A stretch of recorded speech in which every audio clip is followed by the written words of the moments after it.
Well, one of the important tips is the fact that one needs to base your business on integrity, clean practice, and clean governance. Because the consumer is a truth-speaking animal. The consumer seeks out cleanliness and hygiene in everything he or she looks at. So if your business is not clean, if your thoughts are not clean, it means you're putting in unclean inputs into a business. Clean inputs give you clean output.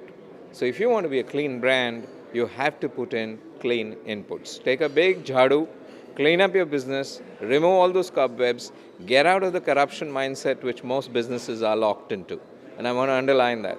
Most small businesses use the term and terminologies and the science of corruption to move on. Stop doing it.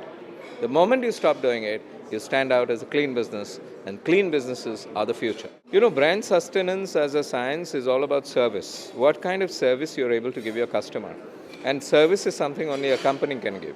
So you need to invest not only in the brand label, the name, the symbol, the logo, etc., but you need to invest in the way you're going to serve your customer. Your service is going to become a talking point.